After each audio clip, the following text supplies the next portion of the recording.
다음 소식입니다. 일본 정부가 내년 초 후쿠시마 원전 오염수의 해양 방류를 강행할 태세입니다. 때마침 도쿄전력이 해양 방류가 환경에 영향을 주지 않는다는 보고서를 내놨습니다.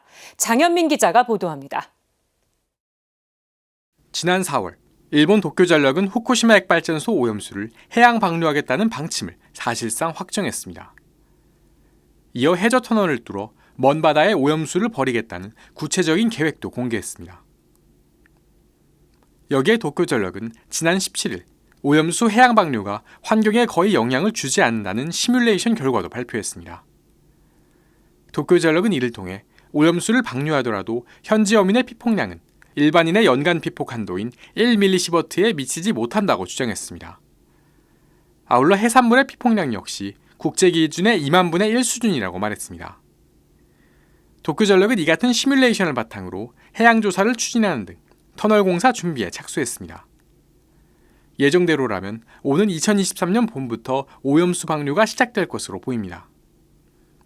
우리 정부는 이에 대해 사실상 방류를 전제로 한 보고서라며 유감을 표명했습니다. 하지만 일본의 오염수 관리 능력과 오염수 자체의 안전성을 우려하는 목소리는 여전합니다. 지난 26일엔 핵발전소 내의 지하수 유입을 차단하는 동토벽 일부가 녹았다는 의혹이 제기됐고 인부가 방사능에 피폭되는 사고도 발생했습니다. 또 오염수 정화 처리 후에도 남는 삼중수소 등 방사성 물질로 인해 어민들은 물론 군함의 활동 역시 피해를 입을 것이라는 우려가 나옵니다. 쇼버니 그린피스 수석원자력 전문가는 이 같은 핵오염 사건을 수십 년 안에 해결한 사례는 없다며 해양 방류에 반대 의사를 밝혔습니다. 가톨릭교회 역시 한국과 일본 주교단 공동으로 해양 방류 반대 성명을 발표하는 등 지속적으로 반대 의사를 밝혀왔습니다.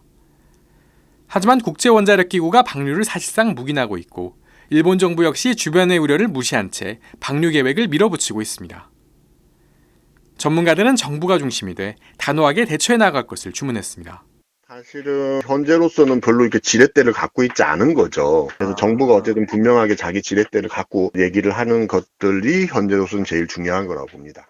방류 가능성이 높아지면서 핵발전소에서 비롯된 문제의 궁극적인 해결책인 탄핵을 향한 열망 역시 높아지고 있습니다. 핵발전소나 폐기물이 결코 안전하지 않고 그리고 더 이상 경제적이지 않다는 것이 드러나고 있지만 아직도 이것을 인정하지 않으려는 사람들이 너무나 많이 있습니다. 갈수록 악화일로를 걷고 있는 후쿠시마 핵발전소 오염수 문제. 우리의 관심과 하나된 목소리가 필요한 때입니다. CPBC 장현민입니다.